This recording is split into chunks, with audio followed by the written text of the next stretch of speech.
So what we have been speaking about, discussing about the thinking mind, which is the ego with its sense of doership, functioning less and less, because if there is no one to hate, blame, condemn, someone else or myself, when that dialogue of the thinking mind is finished, because we have understood nobody is truly the doer of their actions.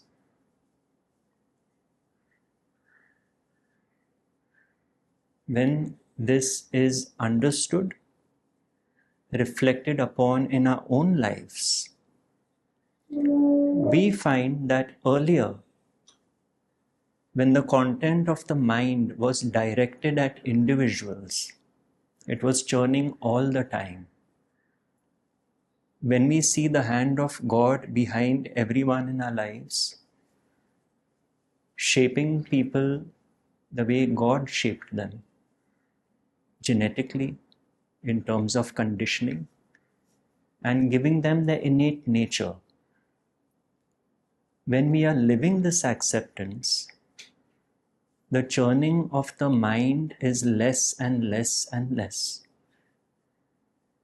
We are now tasting a vacant mind.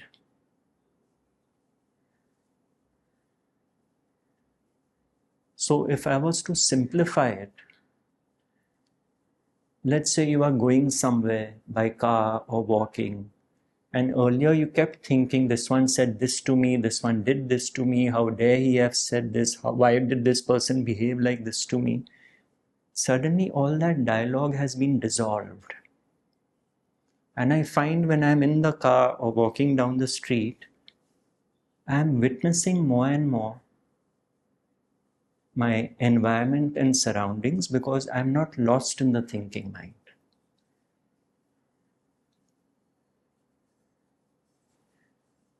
Now, what does this mean?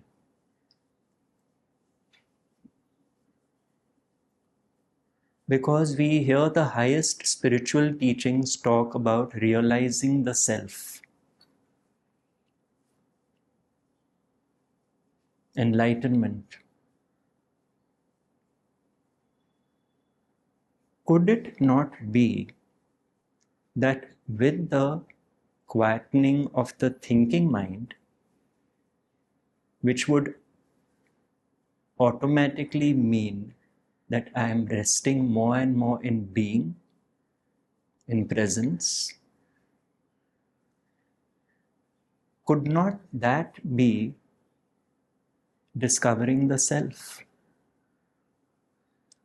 rather than an object to be discovered?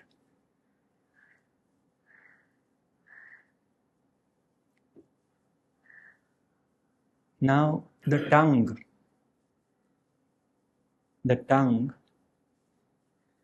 when it tastes spicy food, it knows it's spicy. When it has a dessert, it knows it's sweet.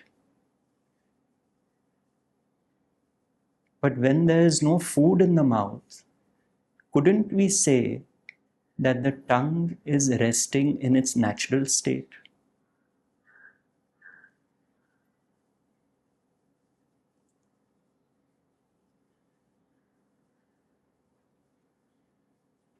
So similarly, when life is no longer involving us like it used to, all the content and drama,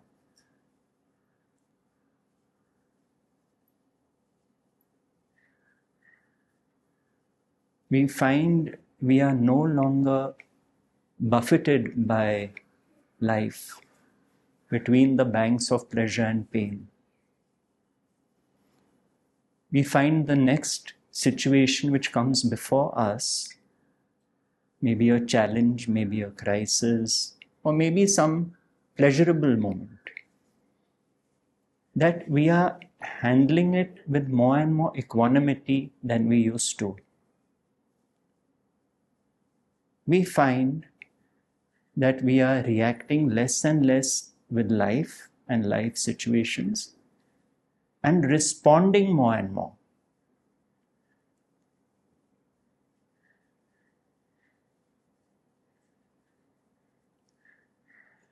Would not that mean that we are rediscovering a true nature which is just resting in being? The tongue which is at rest does not mean it's not there. Now, the tongue which is at rest, if I stretch it a bit further, it would mean the tongue is at peace. There's nothing to activate it and agitate it. So could we not say our true nature is of peace? Peace and equanimity, which was always our true nature. But because we got lost in the illusion of separation, the foundation of which is people are the doers of their actions, I am the doer of my action. When we got lost in this realm of me versus you,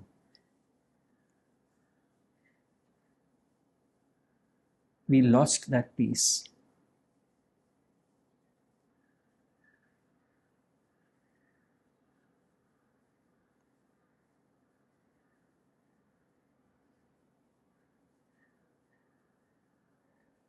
That peace,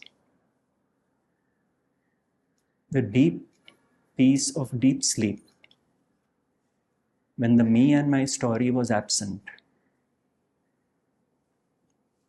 But in deep sleep it is unconscious.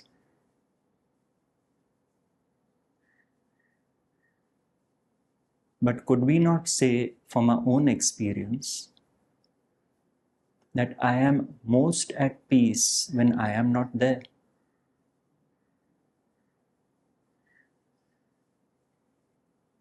It is the mind which is troubling with various kinds of thoughts and thinking in the duration of time into an imaginary future or dead past.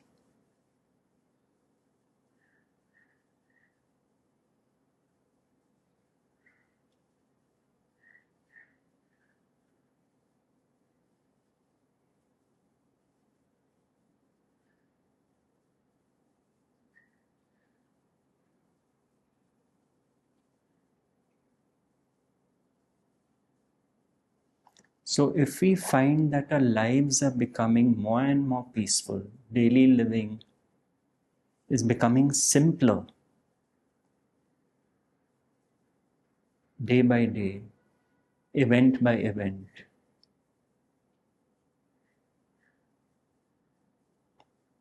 then we are reverting back to our essence.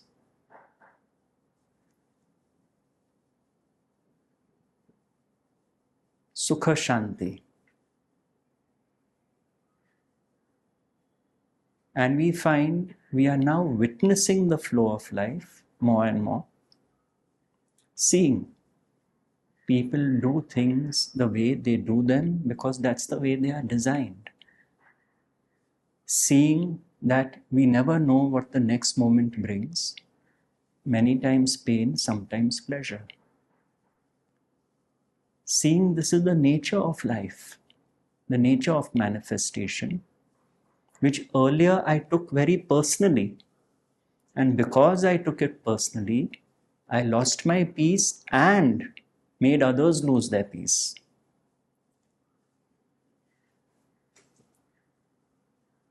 When I realize that behind, or rather above each and every person, is a personality shaped by God,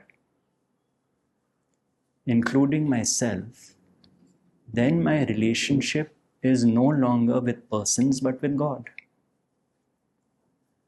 And when my relationship is with God, then I'm abiding in being. I start witnessing the flow of life more and more. Fewer things surprise me now. I don't go into a tailspin or a turmoil like I used to, because I have realized the tongue has no taste by itself.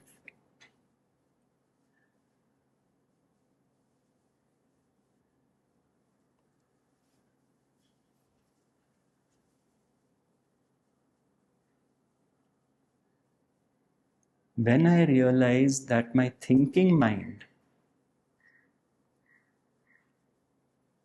is dead now, not my working mind, my thinking mind,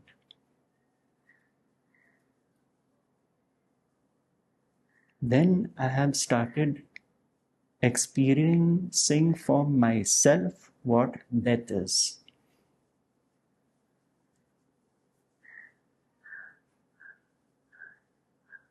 To simplify, if I had an opinion about someone, in particular in my life, and now the understanding is this person was playing out their blueprint, precisely the way a higher force designed it,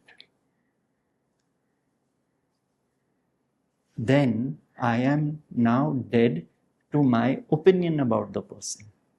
Something which I cherished and valued and treasured, my opinion. Now, that opinion is standing in quicksand. That precious opinion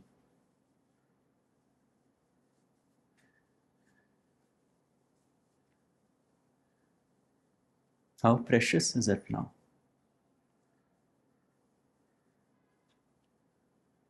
So it means the ego has died to its opinion. This is a death.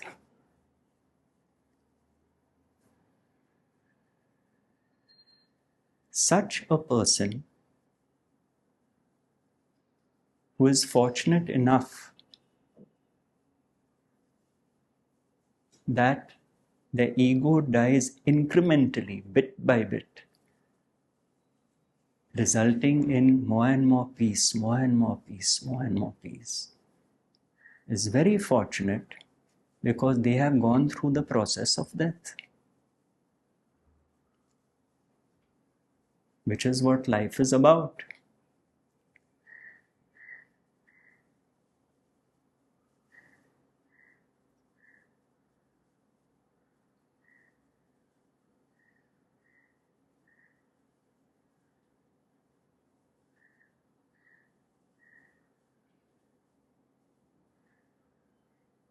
So the natural result is of more and more quietness and silence.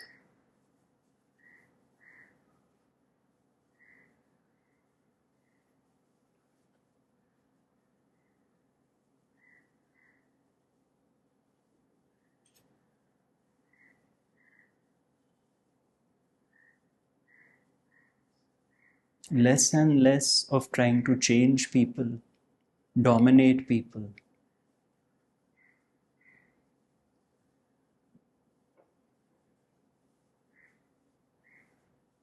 Thinking, I know better than God. And resting in witness consciousness.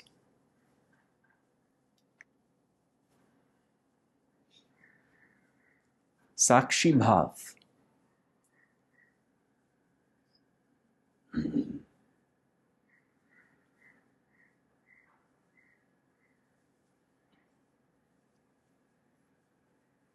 Which is what Ramana Maharshi meant when he said, let what comes come, Let what goes go, see what remains.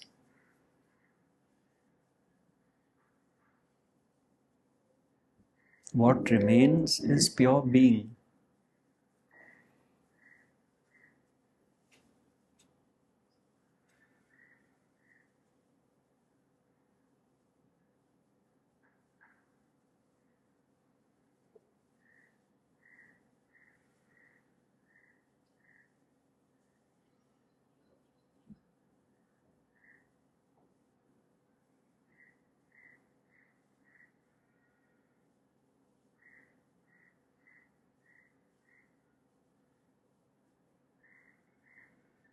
Now, if one has realized the self, all this will automatically happen.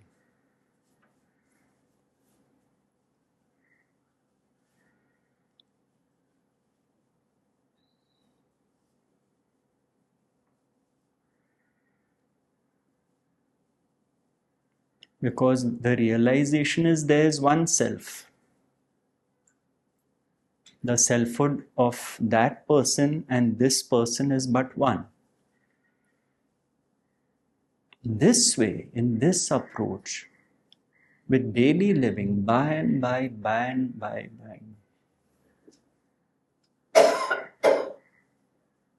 it is unfolding in our lives.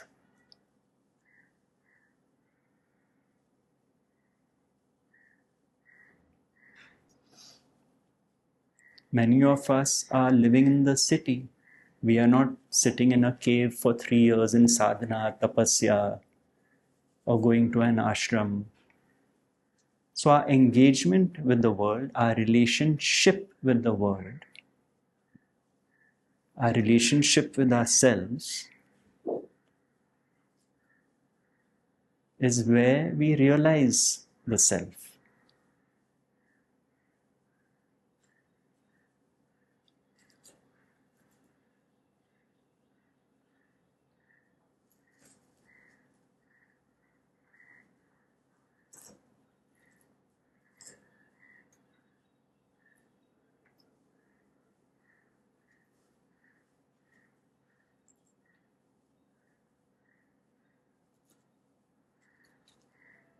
That is then a state where Joel Goldsmith says that your presence is a blessing and benediction wherever you go.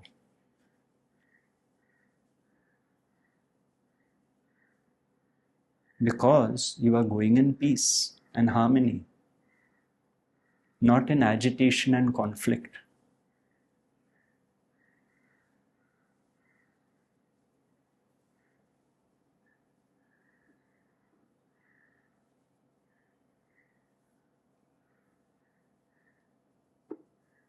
Ready to pick the next fight.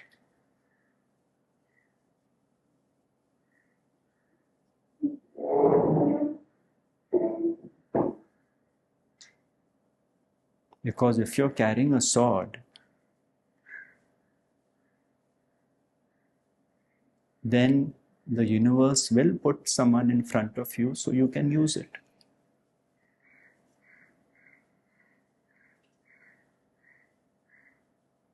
See how kind the universe is.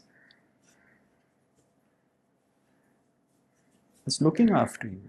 You want a fight, you'll get a fight.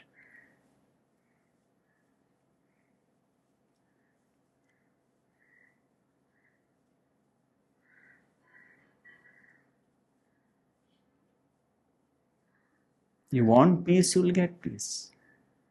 As within, so without. That is the law.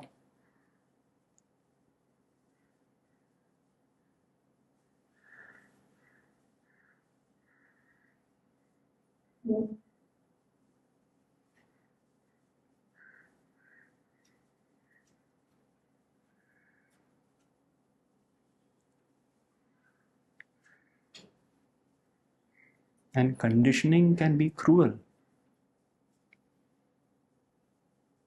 I met a woman in her late 50s who had a very bad marriage.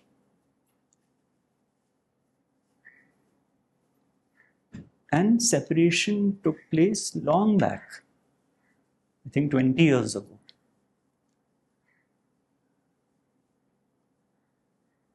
But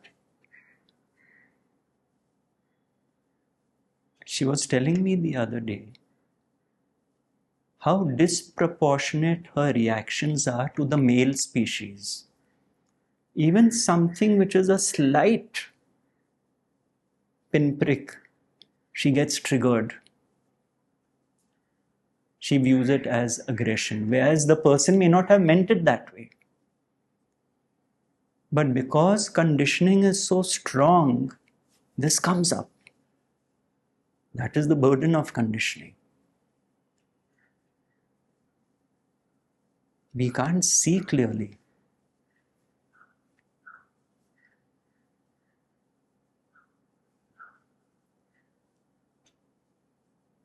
And so what happens when a wisdom teaching comes in, any teaching, and one resonates with it? Nobody is the doer of their actions. This is the burden of conditioning memory. What happens is these reactions are seen in the light of clarity. This is not about not having reactions, doing this, not doing that. It is about understanding the light of clarity, that this is arising. It is disproportionate. And in this light of witnessing, that movement starts dissolving.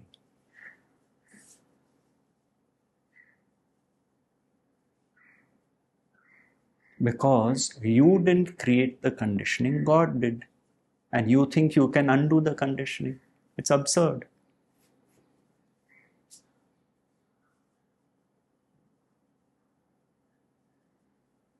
So when everything is seen in this light of clarity, others' reactions, my reactions, that is when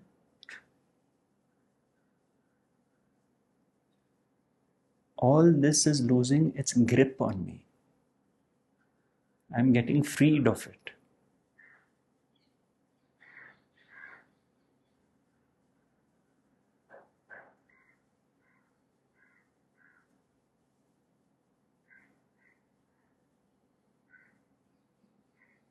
Helplessness brings humility.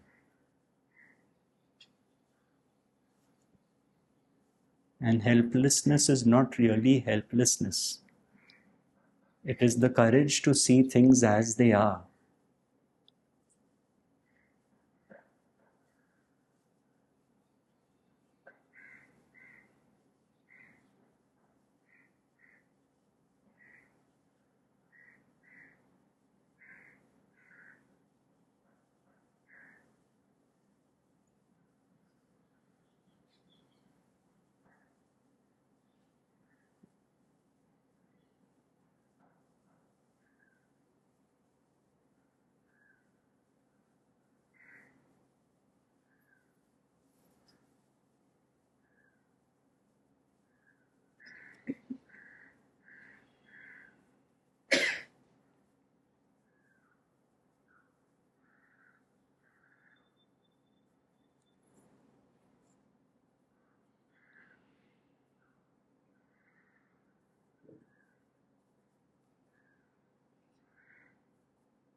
Would anyone like to share anything or ask anything?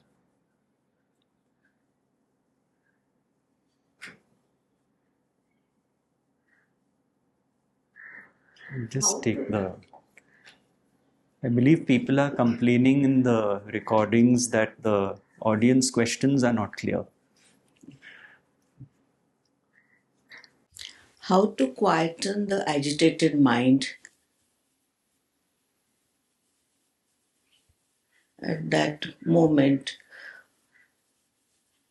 You mean as a possible technique or tool? Yes, to practice that tool when the mind is agitating. How to quieten that agitated mind? Do we give that mind some thought or let that moment go? You see, as I just said, witnessing the agitated mind is all that is required. It's like I'm allowing the mind to do its thing. If that is difficult, So just watch your agitated mind. yes. And if you can, ask yourself, why is it agitated? And you will realize most likely it's because someone did something. Most likely. So if you are able to ask yourself, why is my mind agitated? And trace that, you will know the source of the agitation. And then you question that source. So it's a dialogue with your own self. Yes. Now, some people are not able to do that. Now, my teacher was very clear. He said at the end of each day, for 15 minutes, have your cup of coffee or tea, think of what disturbed you in the day, and ask yourself, did I see something, hear something, touch something, taste something, or smell something? And what did I see, hear, taste, smell, touch which disturbed me? And then what was that disturbance based on? So he would take you back and you would conclude it is the sense of doership. Like he would say, anything you take, like if you say, I did something very good today. What? I helped a lady cross the street. Then ask yourself that if you hadn't seen that lady, would you have helped the lady cross the street? So it was something seen which resulted in your action, which is making you feel good. So pleasure, yes. I felt great making someone cross the street, but no pride and arrogance. I did it. So like this, anything which is troubling us, we can investigate the cause of the trouble. Now, some people are not geared for this. Their minds don't work like this. So there are other teachings which say, okay, something agitates you, start doing a japa, start watching your breath, because it's taking one away from the compulsive thinking. So that you can see what suits your temperament. But my sense is the fact that you have been coming here means you are tasting that peace which one is speaking about. So the agitated mind will lose its grip by and by.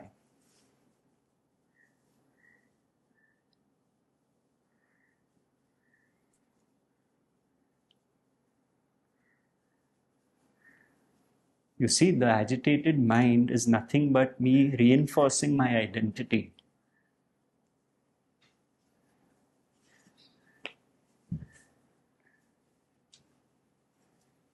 Because I am not happy with what's going on in the world, so I'm agitated. I'm troubled. Or with myself, I'm part of the world.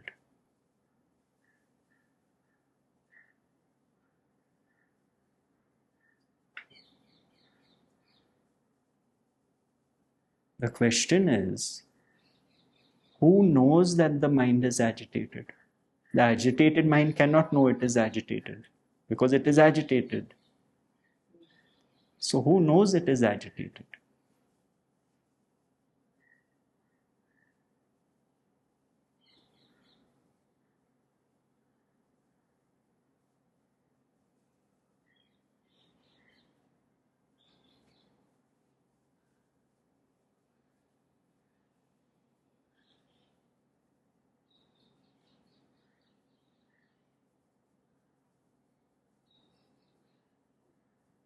Something which is not agitated will know something is agitated. So what is that?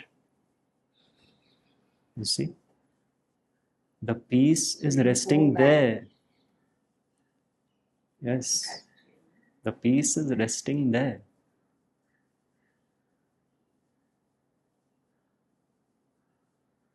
In the source? You could say that. You could say that.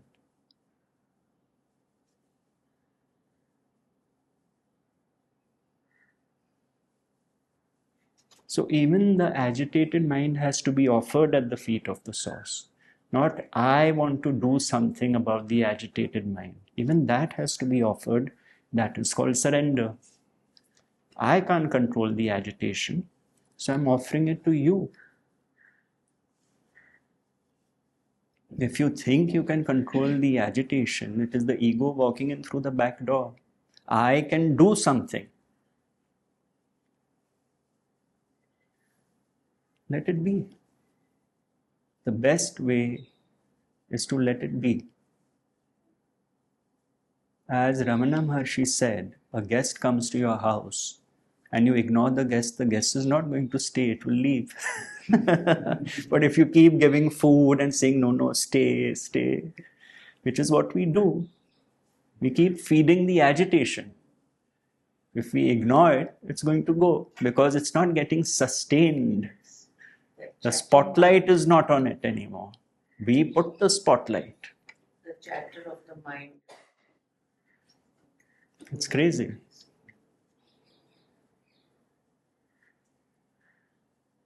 You know, I took a photo which is on the phone, which I can't show you all.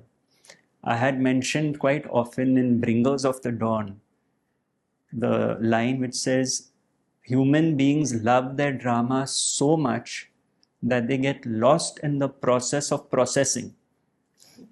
I love analyzing myself, my this, my that, all the time. So on Marine Drive in front of me, there was a man on a scooter waiting at the signal. And on the back of his shirt, in big bold letters, it is written, it is all part of the process. It is all part of the process. Let it be. Don't get stuck processing it. The mind loves processing.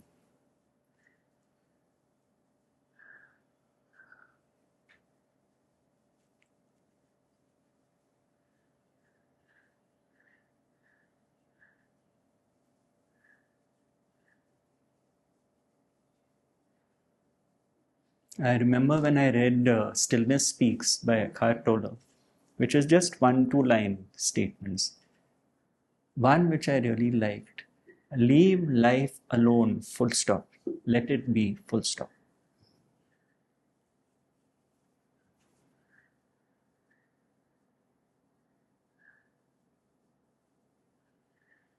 Leave life alone, let it be.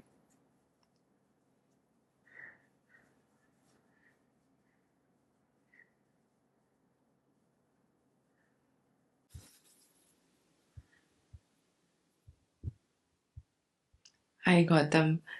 So, talking about over-analyzing and over-processing, I was listening to Avadhoot Gita yesterday, and it is mentioned that one needs to control the senses or transcend the senses. And with Rameshji's teaching, he says that you are not the doer of any of your actions. So my question is, then after listening to Avadhoot Gita, I started watching all my actions. Am I overeating? Am I doing something? So first is, am I cross-pollinating the two teachings? No, not really, because they are all the same, but the interpretations are different. Controlling the senses is what is your interpretation of that. You see? The best way to control the senses, to me, is firstly to be aware of what is going on. Am I even aware? For example, most people not even aware that they are overeating. Now see, there are different paths, like the path of yoga sadhana, tapasya, kriya, those are practices. So let's say in that path you are told that you have to control this, you have to do this sadhana, that sadhana. Some personalities are geared for that. So they will follow that path. Different strokes for different folks. But as Ramana Maharshi said, that it is ultimately the end of all practices. Now, this does not mean one does not practice, because if that is part of the journey, one has to go through that. But ultimately, it is seen that abiding in one's being and resting as the self does not require anything to be done. But till that point, if I am so inclined, I follow a path which appeals to me. I thought it was too much doership, watching every action. What am I watching? Is it activating too much of my sense and thinking mind? For you, it could be activating. For someone else, it may not. Like we discussed just now about an agitated mind and trying to inquire why is it agitated. Could be that. Point is, whatever path I am following, I have only one measure. Am I more at peace now than I was before? That is the only criteria. I don't know any other criteria. So if my answer is a clear yes, then why create unnecessary trouble?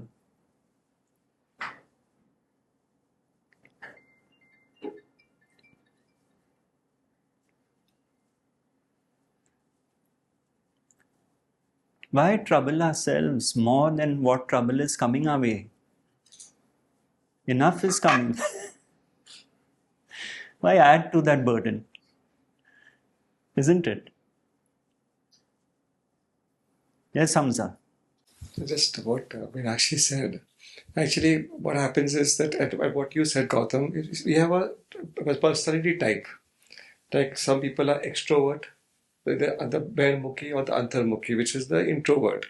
So this path of bhakti or yoga, which is actually the end goal is to drop the mind, to drop the ego. But some people can't sit still. They are not able to sit in that silence because they are the personality type precludes that. So they need to do the Ashtanga Yoga, the 8 steps of yoga, or be externally, and eventually the final goal is to drop the mind. Like Shankaracharya ji said that Brahman Satyam Jagat Mityam. The idea is that if you look at this as a Leela, because everything here is a play of consciousness, and everyone is, like this, as you rightly said, acting his path out. So it's the simple thing is that the end goal is to get peace through the mind. The mind is the obstacle because it's trying to establish its identity. The mind is fallacious. It's only a yantra, a sort of device to interpret what the soul is telling the body. So the soul can't communicate with the body. So the mind comes in as that, as a tool. But the mind wants to establish its identity. The senses are there to aid us, to go back to our original self. But they become the master. And then they start creating this drama so that we get embroiled in the drama and not allow ourselves to get freedom. So that's why Raman Maharishi, it was called a Jivan Mukta. Jivan Mukta is free from life and free in life. So he was free from adulation, he was free from people's opinions. He was just flowing. And he didn't get attached to people coming and worshipping him or people, even condemning him. So it was all about being free in that space. So it's all about the personality type. That was what Meenakshi was saying. So some people like the analysis, the mind games, or go and dropping the mind eventually with that. And some people just like to... Like I have seen engineers and lawyers who are drawn to this teaching. They are using their mind because their minds are built that way. So they want to understand, ask, question, or even chartered accountants, for example, because that's the way they are made. But it's this personality, you see, how each personality is designed. Even psychology, they call, sorry. No, I remembered a joke that a boy tells a girl, I love your personality. She said, don't worry, I have 3 of them.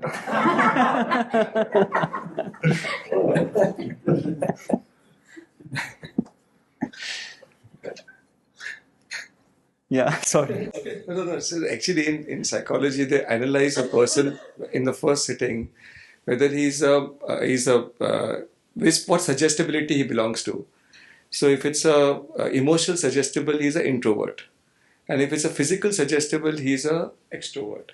And that's where even in psychology, the therapy starts by analyzing the personality type. So we have the distinct personality types, which is and that's what resonates with that. You see, I use my own example.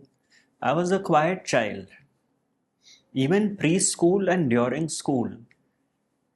But because I was questioned, why are you quiet? What's troubling you? What's going on in your mind? I thought I had a personality defect. So I was then over-analyzing myself. Is something wrong with me? A lot of thoughts troubling me, So the mind started getting twisted when earlier that issue was not there only. Because the mind is just then on a churn, because someone has said something, so it must mean this, it must mean that. That's how we get lost in this whole story. It's amazing.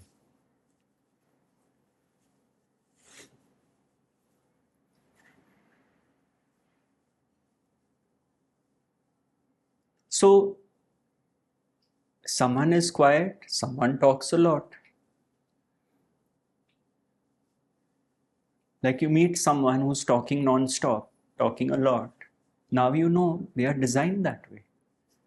Inside you may say, "Baap re, ye kab band karega?" But you see, the whole weight is lifted off the individual. You are no longer pointing a finger at someone. It's so beautiful when you start seeing that people are really helpless. When that other person is talking so much, if this thought comes to your mind, itna bakwas kar raha hai, whatever. Yes. When that person would stop talking. Is that okay, or you just keep listening to that person without your mind saying all these thoughts? And that person eventually will stop. Yes. Because you have seen that this person is just playing out their script and the way they are designed, you don't get agitated as such, like perhaps you would have. But the thought may come now, when is this going to stop? Right? But you will be respectful, you will be mindful. More importantly, you will decide for yourself, next time, do I want to meet this person or not? Without any judgment. And if I'm able to accept it, Yes. without my mind agitating and bringing this thought, Yes. then it is okay. It is So okay. we go that Yeah. person again, right? Because it is not Yeah. disturbing my Yes. If you feel that I see things in this person which I really enjoy, except for this quality, your patience levels may increase. Could be. Because now your focus is on something else. So you will tell yourself, let this person keep saying what they have to, I'll hear them out. Or at some point you may feel, no, now enough.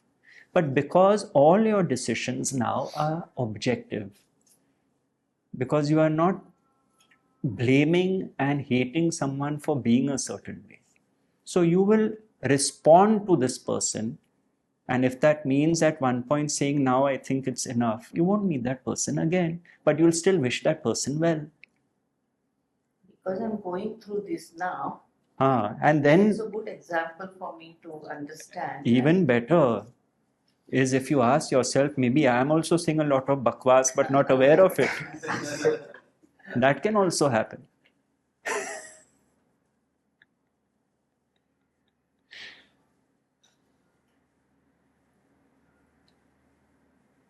But yes, you see your own growth in this. Yes. With your own reaction. Yes. Outward, Yes. and eventually where you are. Because it's all about your own growth. It's got nothing to do with the other. The other stirring up what's within us. Yes. Amazing. Then life becomes a sadhana, it becomes a meditation. It's so beautiful. The whole spotlight has now gone within.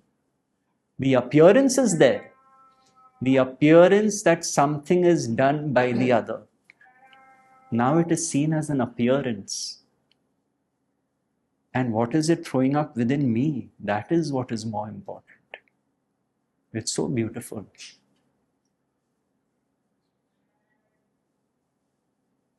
What is the content of my consciousness? Because the agitation is in me only.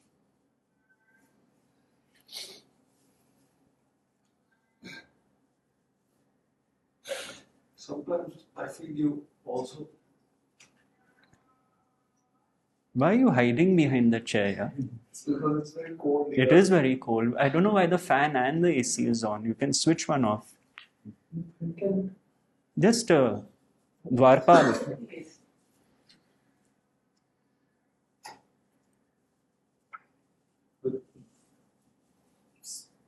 Since I've started trying to put this to a little bit of practice, I've seen that when people are like,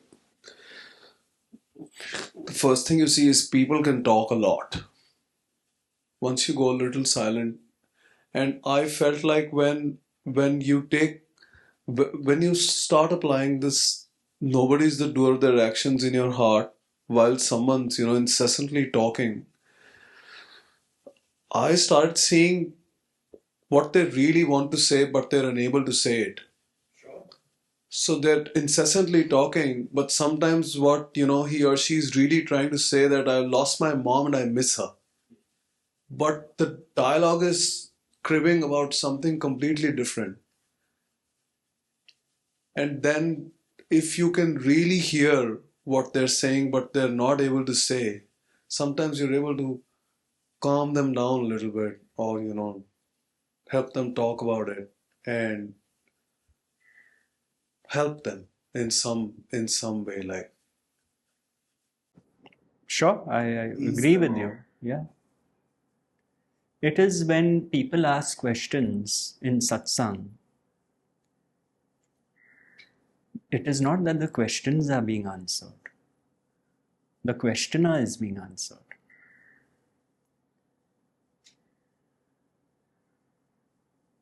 It is seen where the question is coming from. Just like you said, where the talk is coming from.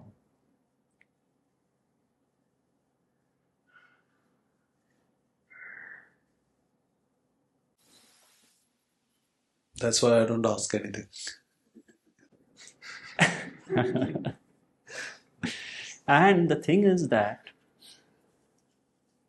you are right that it appears people are talking more and more as one is becoming more and more quiet. Because one is becoming more and more sensitive. So even the slight disturbance is amplified. That is true. That also happens.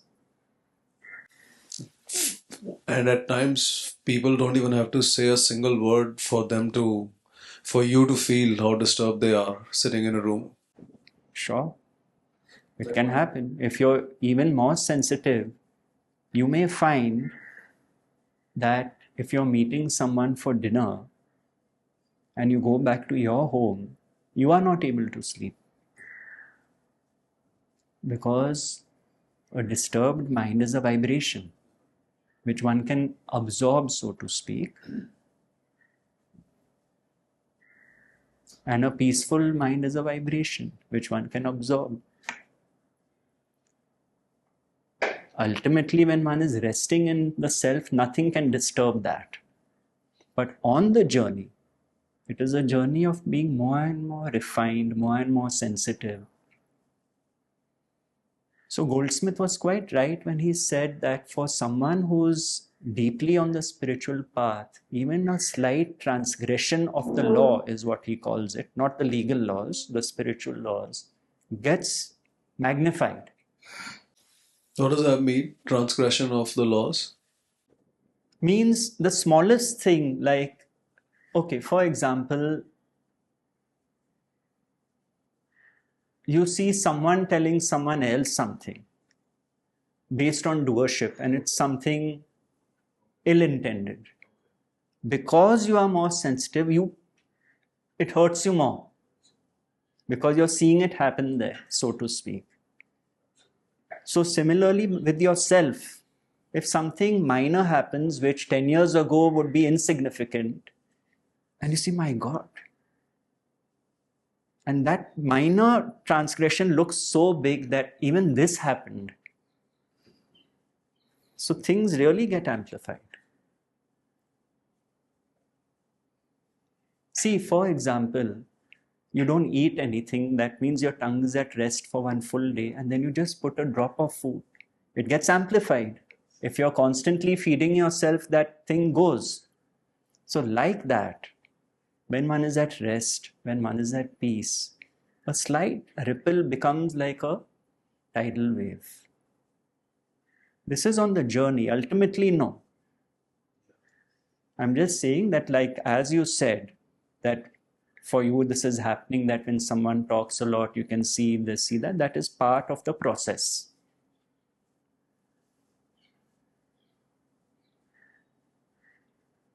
And you cannot tell someone who talks a lot to talk less.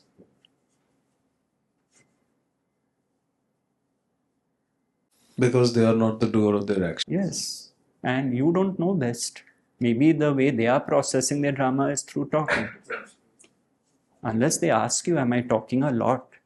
And then you say, in all honesty, I feel so. And if you'd like to discuss it, we can. In all probability, they'll start talking before you can finish your answer. No, most of it is, in a way, some sort of trauma response. The personality types I feel we develop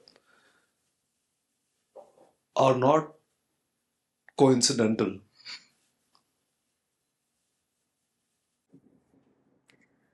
Everything is based on our vasanas and sanskaras. Nothing is coincidental.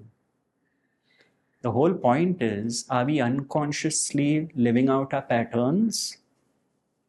Or is there sufficient grace with us that something or someone has come along our way which is now putting a spotlight on our patterns and unconscious living? For example, you are unconsciously living out a relationship in which there is an action-reaction all the time. The action-reaction loop is non-stop, like a tennis match. You'll play the tennis match till the end of your life. Or has the opportunity been presented to see what's going on? Because you are tired of this tennis match, this non-stop action-reaction loop with a particular person. And a teaching or teacher comes in and says, hey, hold on.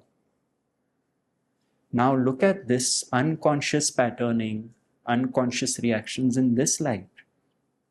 Then it's a huge opportunity to break the action-reaction loop.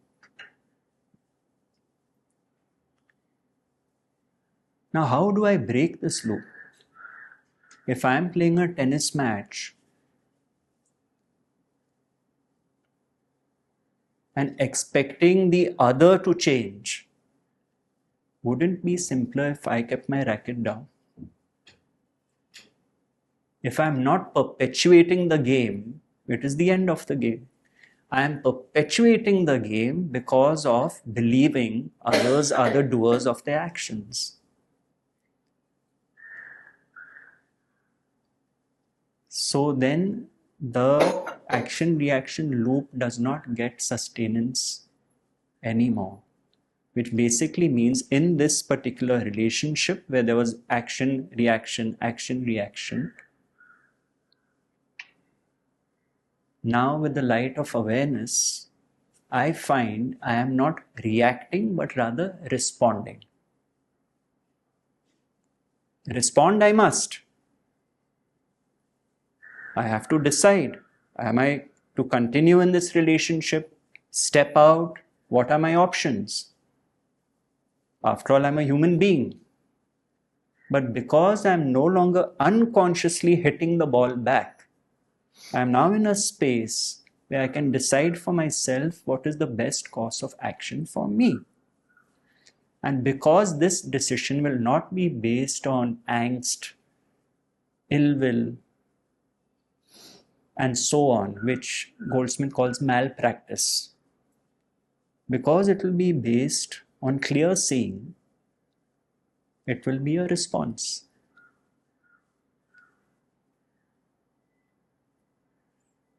That is what starts happening.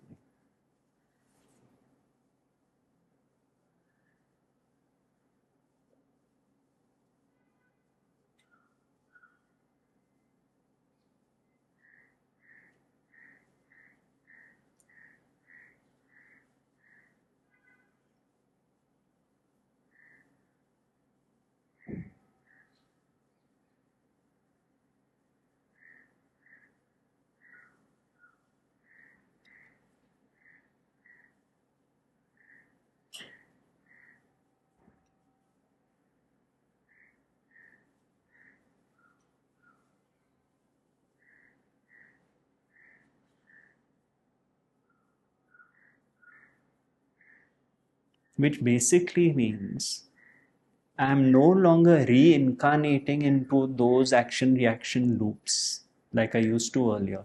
Every time I get stuck, I'm reincarnating into this me as opposed to that me.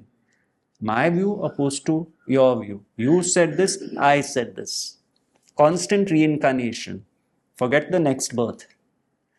In this life itself, when I perpetuate the me, I'm reincarnating.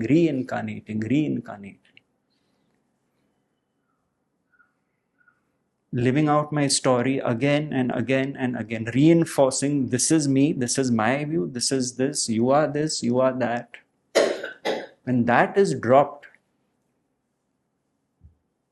I find I am now only responding to people and to life, not reacting to them.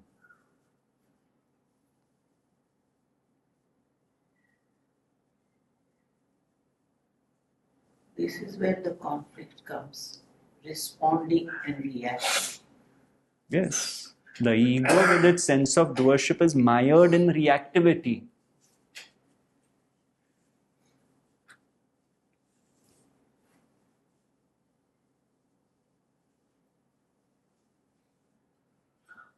Reactivity. Activated and reactivated and reactivated and reactivated. It's like I poke you, poke. All your life that happens. And there are enough people in your life to poke you.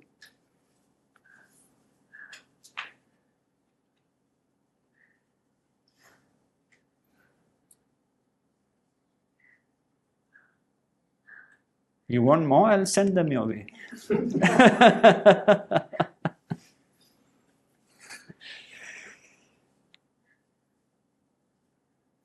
It is very true when they say, take one person in your life and resolve one issue with them, just one. Maybe there are 3-4 issues, right, with someone.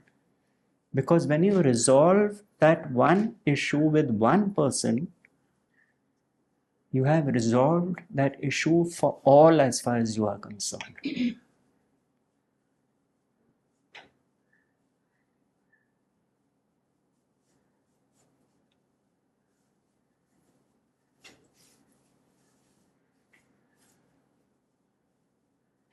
Now, supposing I say this particular person in my life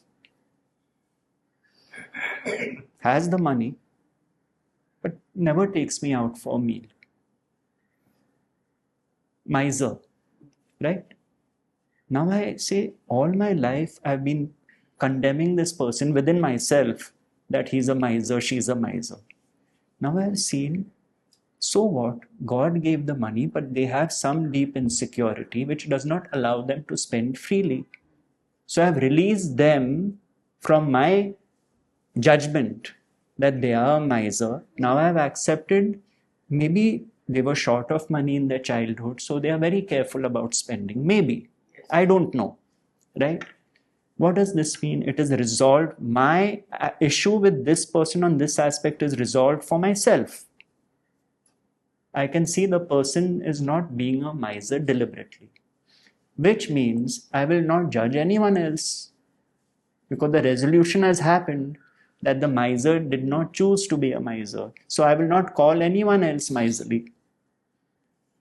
So it takes one person and one resolution for changing the dynamic with everyone, because the realization is within me only.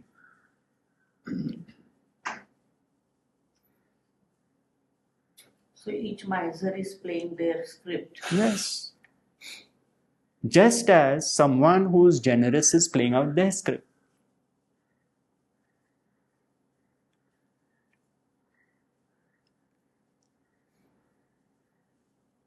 But mind tries to label it. Yes. And judge.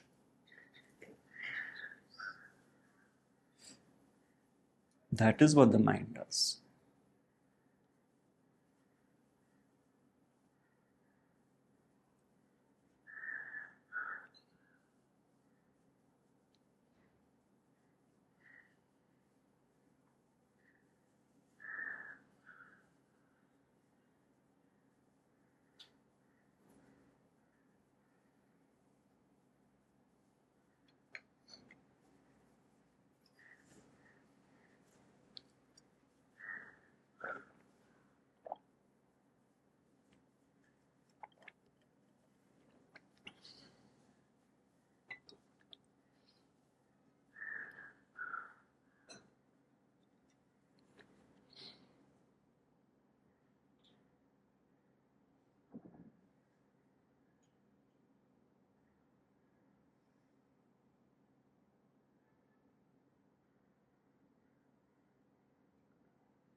We start leaving people alone to be themselves. That is what starts happening.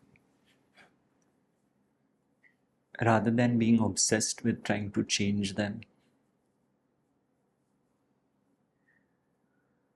wishing they would be another way.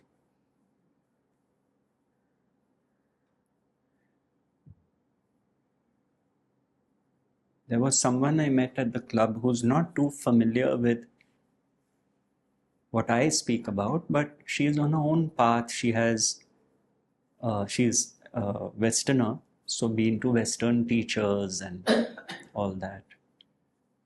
So she said, I've read a bit, seen little of your videos. Can I conclude that what you are saying in one sentence is, not my circus, not my monkeys? I said, yes. And she said, that's what's happening. Anything anyone asks me, any opinion, this, that, or something goes on, I tell myself, not my circus, not my monkeys.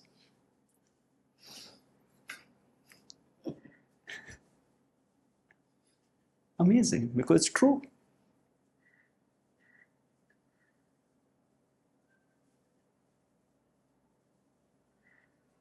So my question is, if One sec.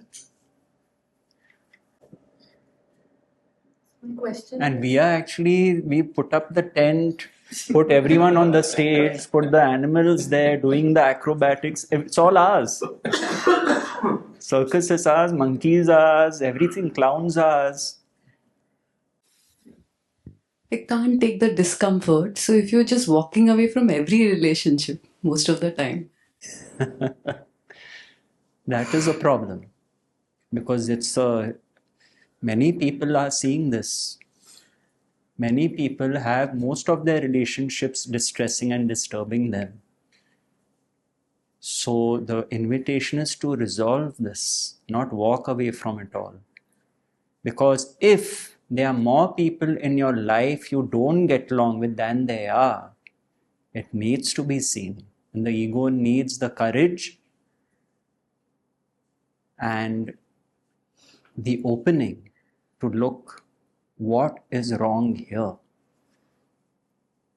Because obviously, if most of my relationships are not working out, it means I am not at peace with the relationships, I'm in conflict with them, and so are others with me. Maybe I'm putting people off.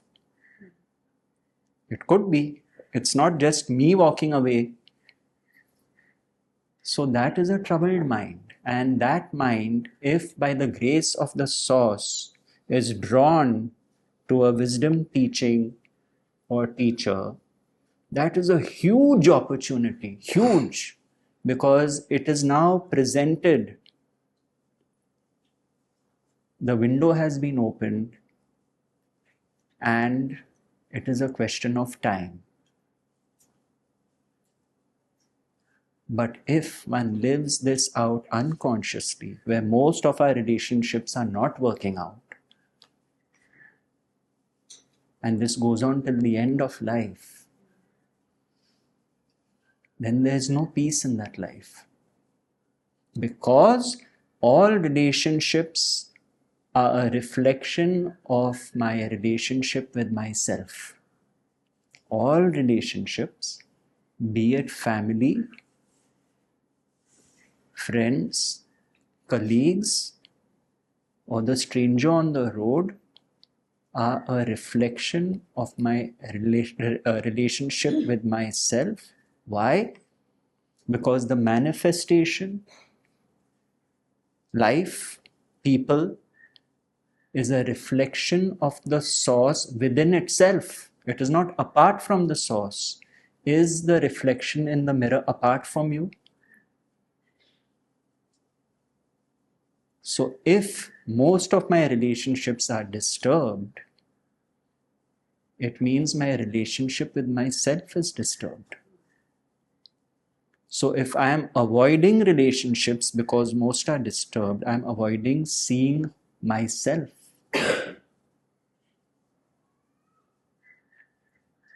Fortunate is the one who has more disturbed relationships than peaceful, but has found his or her way to some spiritual guidance.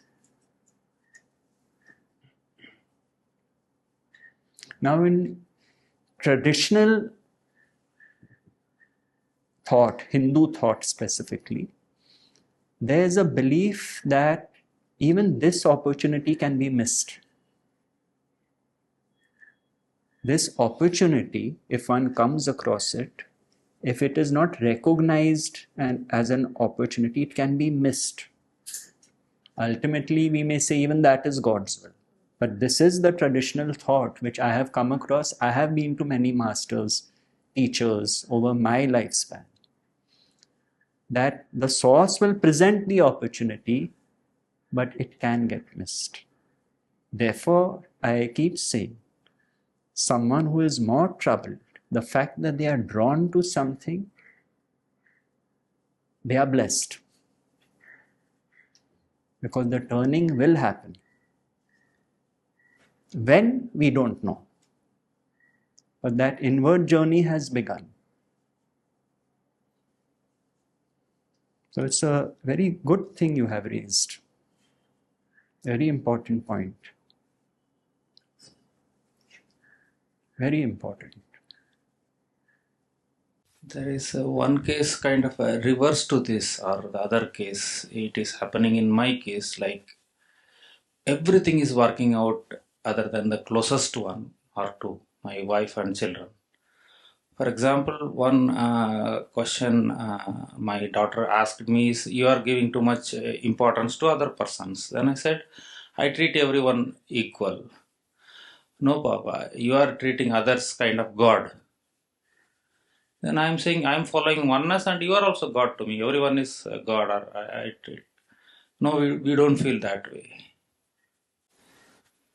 So that troubles me a lot. Sure. So, what do you do in such a situation?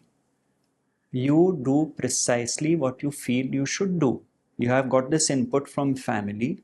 You ask yourself, am I withholding some form of love or whatever, respect, reverence, whatever it may be? You have to ask yourself that.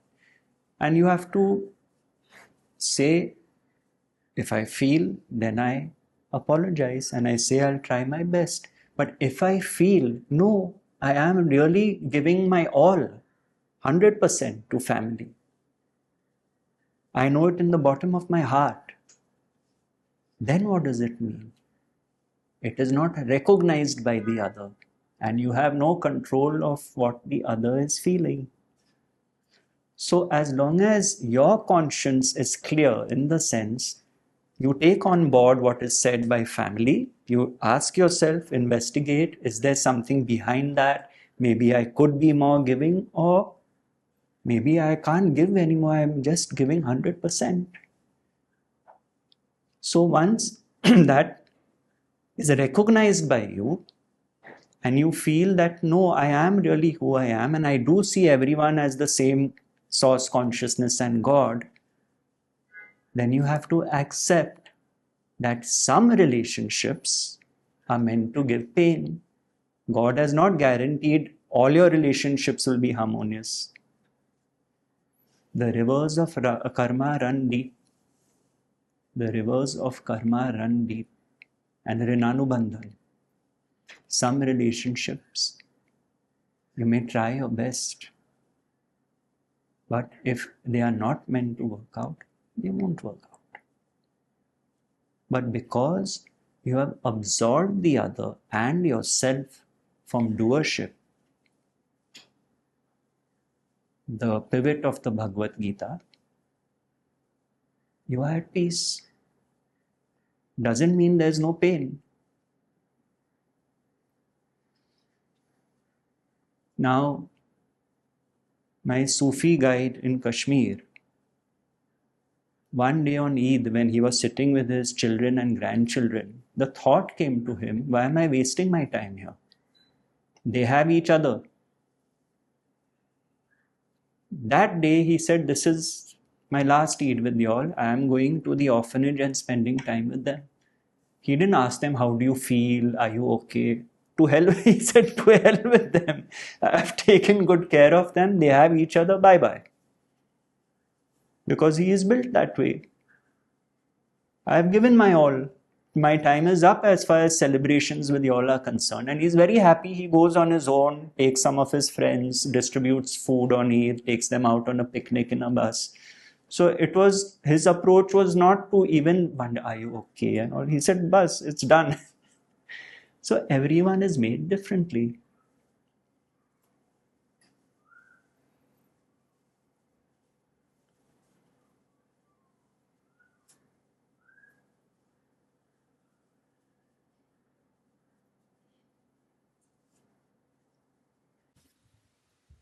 Many times, someone giving others is also paining someone. Like you told me to process. Like I have done that kind of thing. What I can do, what I experienced is, if you serve somebody else, that pains also somebody else. Like closest relationship, I'm saying, like I donate 100 rupees to someone, even though I earn 1 lakh. It pains. It pains the other person who has seen you donate the 100. Yeah. Even if it is negligible, 100 rupees, I feel. Understand. Therefore, somehow I'm not crossed that. It pains me. Because the other is pained to see you give money to someone. Yes. But it was natural. If someone you love is pained by your action, you would also feel it. But so what? Then when I stop giving, that also pains me. It's a kind of... Now this question is about, should I stop giving? What is my innate nature? Is my innate nature to give? Yes, this other person is pained. Because the other person is pained, I am pained. But now, am I trying to buy my relationships to make everyone happy? And so what was my innate nature to give someone money, I start withholding because I feel my relationship with someone I love depends on this act. And therefore, if I don't give, I'm ensuring this relationship is stable. This is where the trouble begins. If my nature is to give, I have to accept someone may be pained by that action, and that may have consequences, which will also be God's will. But if I am honoring my innate nature, life will become too complex if I have to walk on broken glass all the time, not being the way I want to be, how God has made me, just so that I don't offend others. Because then they will love me less. Then that is the start of a very painful journey. You're always questioning yourself, second guessing, will this person be upset if I do that? And you've lost your center.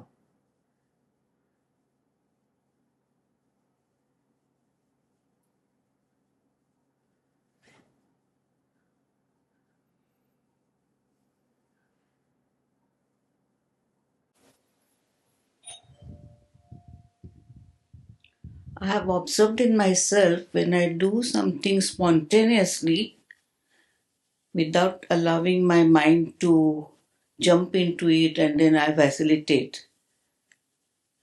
So then I realize that whatever your spontaneous actions in me are more giving me happiness and peace than the mind bringing the different thoughts and confusing me more. Sure. And mostly spontaneous actions come from the heart.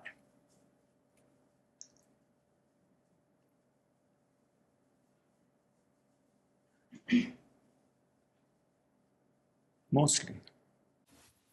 And then I agitate, I wish and I should, and that spontaneous would have then happened and gone, but here I'm still brooding. That's the mind. Gautam, I wanted to ask him for what the gentleman spoke about. Now he is being true to himself, to his swadharma of giving charity, and and is agitating people around him. Now, how does he deal with those people who keep on nagging him and keep disturbing his peace because they'll be relentless. Because if a family member doesn't like you doing something, they're not going to let up.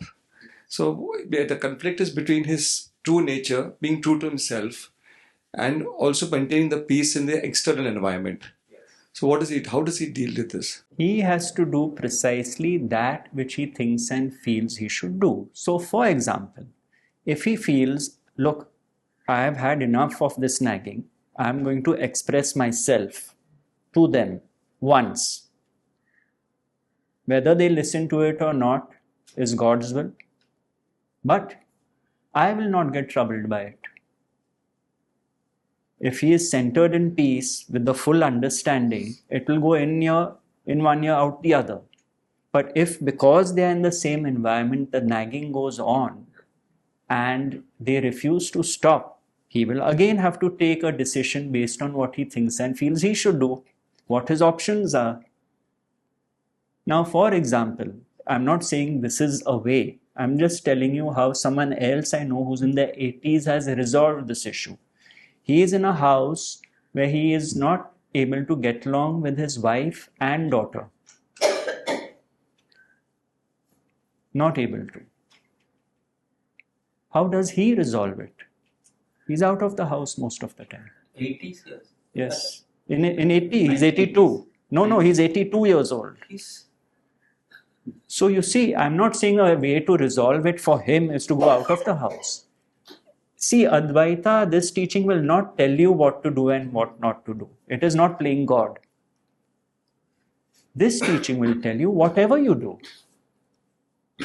Take a decision based on your situation, your buddhi, as long as the understanding is no one is the doer of the actions. Because the whole quality of your decision changes. So in this instance of this man who's 82, he has figured out for himself what works best for him.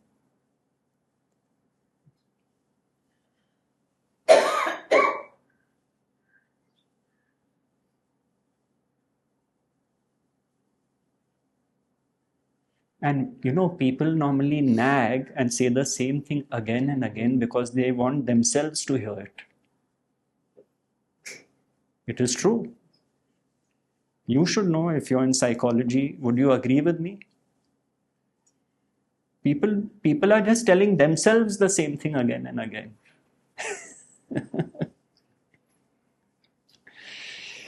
But Gautam, like you said, peace is very boring. And people don't want peace. They want agitation and drama all the time.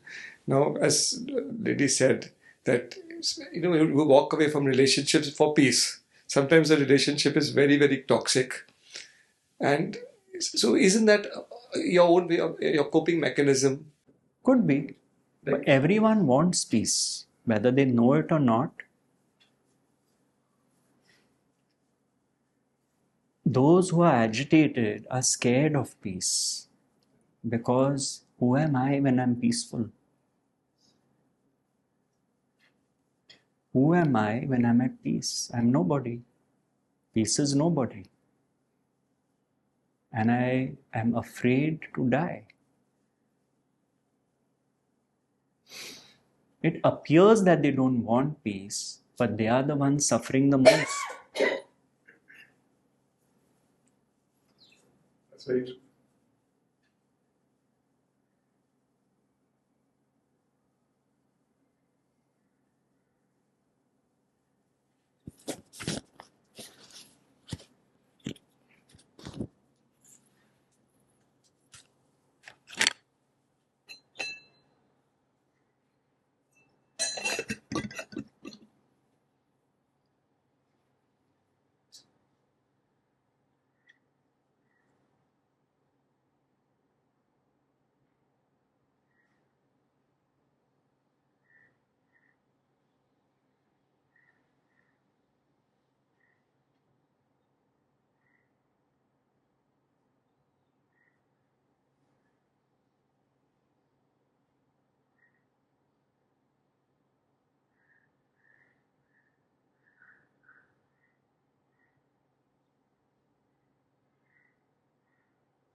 The last talk of the year will be on 29th December, Sunday 20. I remember, what is it called? Meme? Yeah. It said, never in the history